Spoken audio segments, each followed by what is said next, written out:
Bonjour à tous, bonjour à toutes. Et ici MJ Jacqueline Sambia. Bienvenue dans Profil Canada, l'émission qui met en lumière les parcours inspirants de ceux et celles qui contribuent à construire le Canada d'aujourd'hui. Notre invité d'aujourd'hui, elle a su tracer son chemin avec un courage et détermination tout en laissant une trace très marquante dans sa communauté. Aujourd'hui, on va apprendre à découvrir qui était-ce, son courage, sa réussite, ses défis, tout ce qu'elle a dû traverser. On va essayer de découvrir qu'est-ce qu'elle a dû faire.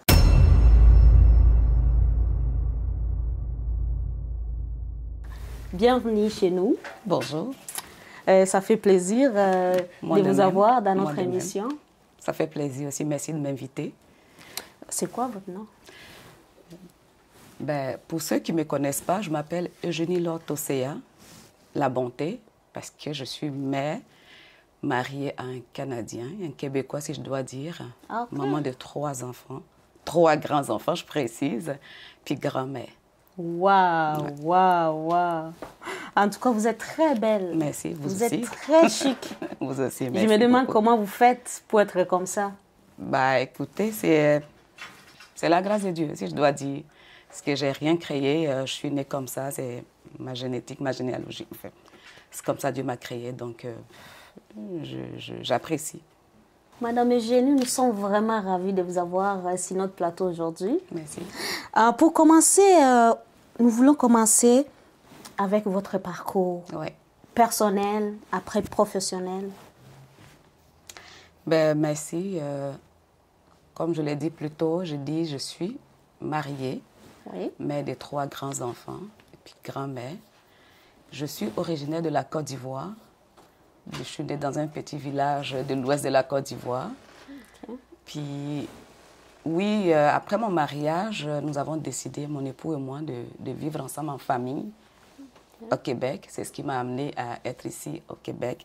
Et je suis arrivée depuis 2020, pendant la COVID. Ce qui n'était pas évident pour quelqu'un qui vient d'un pays chaleureux comme la Côte d'Ivoire.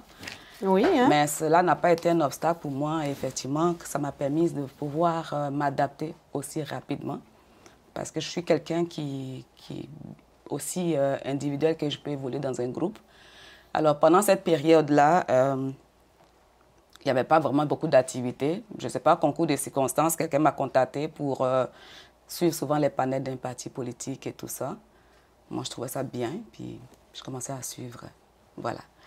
Mais pour parcours professionnel, j'arrive ici avec vraiment beaucoup de, comment je peux dire, d'envie, d'entrain de pouvoir faire une nouvelle vie dans mon domaine qui est le social, parce que moi, j'ai un diplôme d'assistance sociale. J'ai étudié dans ce domaine-là dans mon pays. J'arrive, mais les réalités étaient autres. Les réalités étaient autres. Donc, aujourd'hui, je travaille comme préposée aux bénéficiaires au CHUV de Québec. On a l'habitude d'entendre souvent que pour s'habituer ici, pour bien s'adapter, ça prend normalement 5 ans. Est-ce que ça a été le cas pour vous? Ben non. C'est vraiment pas le cas. C'est vrai que 5 ans, c'est vraiment un délai parfait pour... Parce que le Québec, il faut pouvoir s'adapter. Il faut apprendre à apprivoiser le climat, la culture, et puis leur mentalité aussi. Ça prend vraiment un peu de temps. Alors moi, ça n'a pas été le cas. Dès que je suis arrivée ici, en même temps, je me suis mise dans le moule, je me suis mise avec eux. Comme je disais, c'est concours de circonstances, c'est Dieu qui l'a fait, je ne sais pas. Mais en tout cas, pour moi, ça n'a pas mis long. C'est à peu près quelques mois seulement que ça m'a fallu pour intégrer un groupe politique dans lequel je suis. Juste quelques mois? Juste quelques mois, parce que je suis arrivée ici en décembre. Et jusqu'en juillet, j'étais déjà dans un groupe politique. Même avant ça. Je commençais à suivre les rendez-vous de ce groupe politique-là. Souvent, comme on ne pouvait pas se voir en présentiel, donc c'était souvent, comme on dit, Zoom et tout ça. Donc, j'ai suivi ce groupe-là. Ah, attends, là... Aujourd'hui, vous travaillez en tant que proposé bénéficiaire. Oui, là aussi, vous êtes dans les affaires politiques. Oui. L'intégration, comment ça se passe entre les deux? Ben, c'est une question de cœur. Ouais. Pour moi, l'intégration, c'est ça. C'est pas une question de d'où on vient, mais qu'est-ce qu'on veut faire? Qu'est-ce qu'on a envie de faire? Est-ce que là où on arrive, on veut se mettre comme si c'était chez nous? ça part tout de suite. C'est une question de cœur. Quand on veut, on le peut. Donc, moi, je me suis dit, je vis au Canada, je vis à Québec particulièrement. Ben, pourquoi je ne chercherai pas à m'intégrer? Cela commence par participer aux activités de notre quartier, de là où on reste, de faire connaître sa culture, d'apprendre aussi des autres, et puis mais surtout d'avoir le courage de faire connaître sa culture aussi. Parce que c'est un partage. C'est ça l'interculturalisme, c'est vraiment un plus pour nous. D'avoir pour nous, qu'on ne dénature pas pour nous, mais on ajoute ce que les autres nous apportent. Et pour moi, c'est un plus. Wow. Je vois que pour vous, ça n'a pas été compliqué. Pas du tout. Ça a été vraiment facile. C'est parce que vous êtes une personne un peu très active ou bien? Extravertie. Puis je me sens bien dans des communautés. Okay. Parce qu'auparavant, j'étais vraiment dans des communautés impliquées dans mon pays, beaucoup avec les groupes, les associations. Donc pour moi, je sais que c'est différent. Et pour ce que je sais du Canadien, du Québécois, c'est quelqu'un qui observe parce qu'il découvre aussi. Donc, ce temps d'observation-là, ça me donne de pouvoir apprendre auprès de ces personnes. Et aujourd'hui, à cause du fait que je sois impliquée, j'ai été choisie pour être candidate dans ce parti politique-là qu'on appelle le Respect citoyen. Donc, pour dire que c'est le cœur. On va cogner là-bas. On va cogner là-bas. Après plusieurs années ici au Canada, oui, précisément à Québec, quel regard portez-vous concernant l'intégration des immigrants tant que professionnels comme social? D'accord. Merci pour la question. Pour ce qui concerne l'intégration des nouveaux arrivants, des immigrants, il y a eu beaucoup d'avancées, mais il y a des défis. Défis au niveau professionnel dans le sens qu'il y a les immigrants qui arrivent, ils ont des diplômes, ils sont qualifiés, et vraiment c'est précieux, mais ils sont confrontés à un système d'évaluation comparative qui souvent qui freine beaucoup parce que les diplômes ne sont pas forcément reconnus, ne sont pas dans les normes de Canada. Okay. Et cela fait vraiment beaucoup de freins et souvent aussi confrontés sur le plan professionnel, beaucoup manque d'emploi dans certains domaines.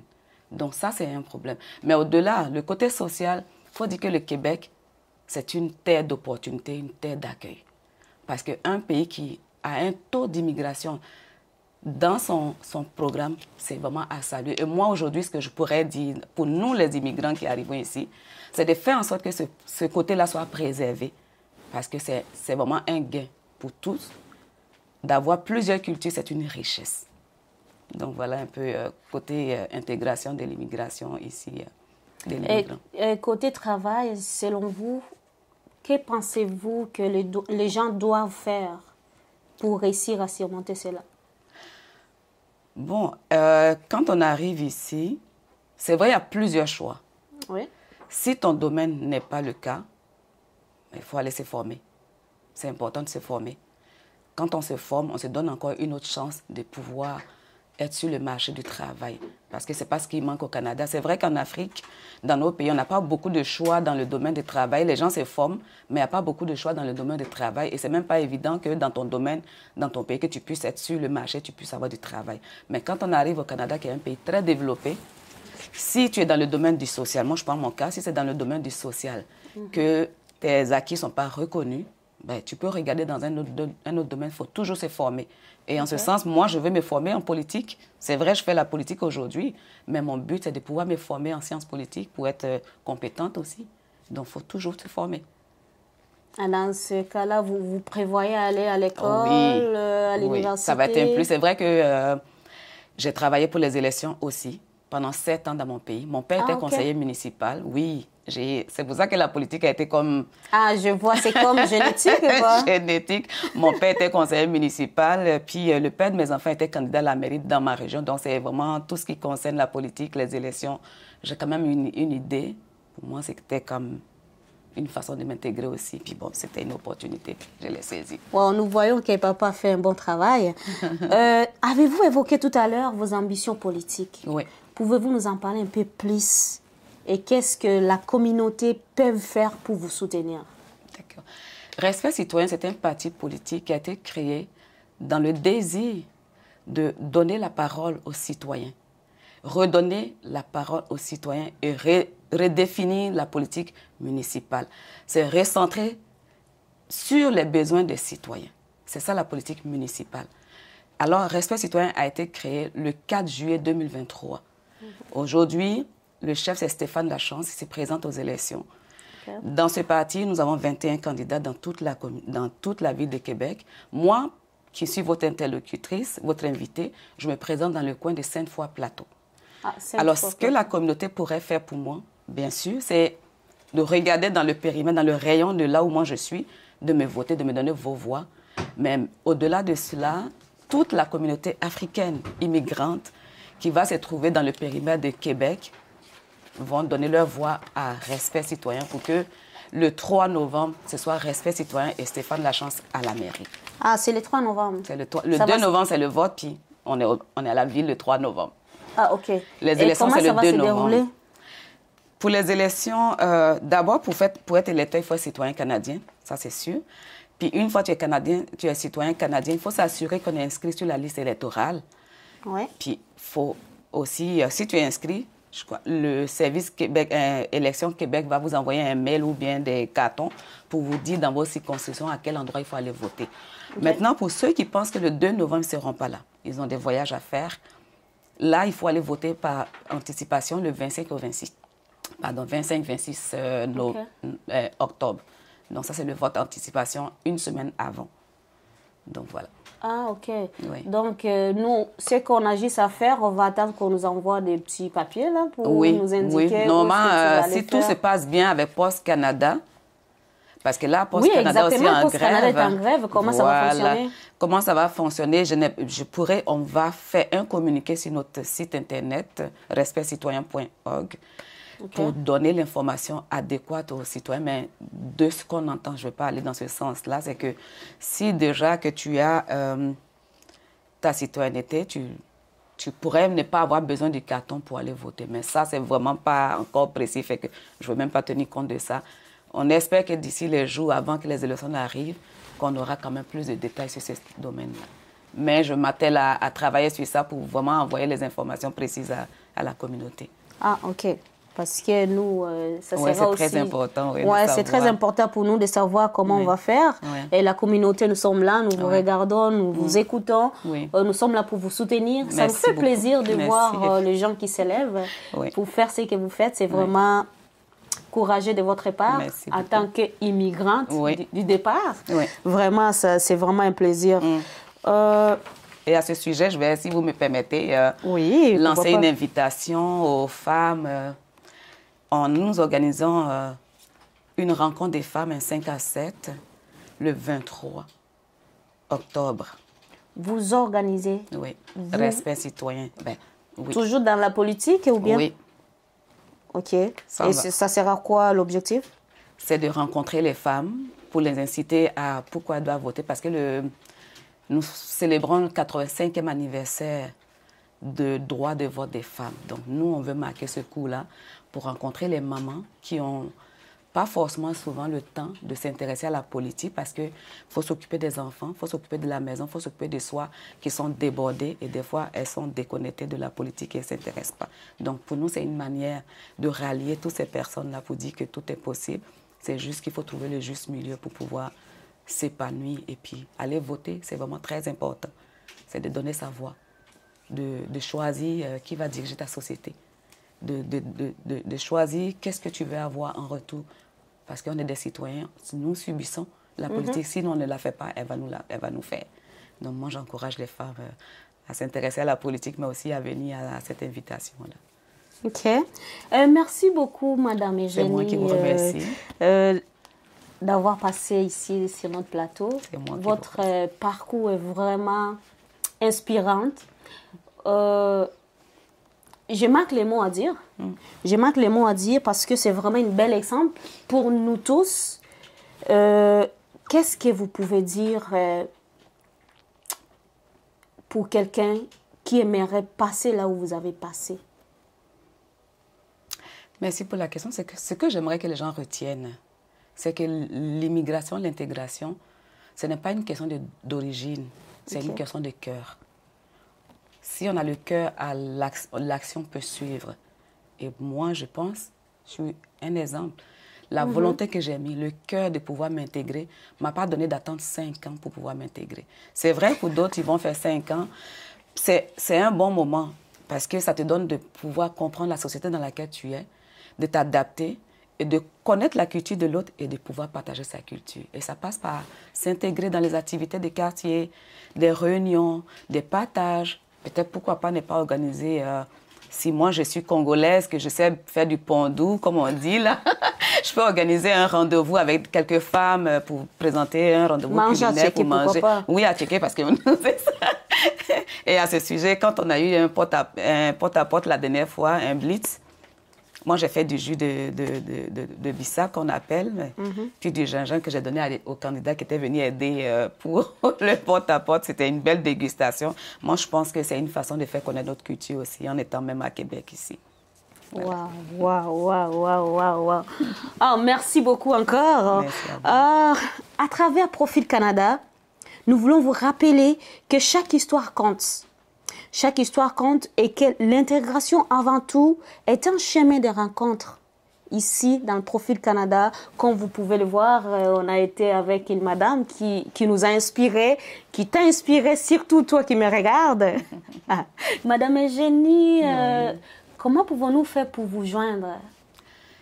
Pour nous joindre, pour me joindre, je suis au 418-478-6302.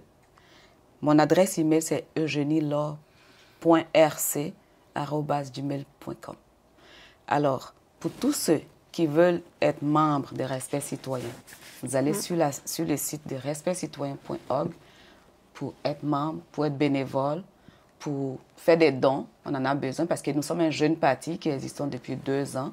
On n'a pas de subvention. On est sorti de la communauté civile, de la société civile. On n'est pas des politiciens à la base.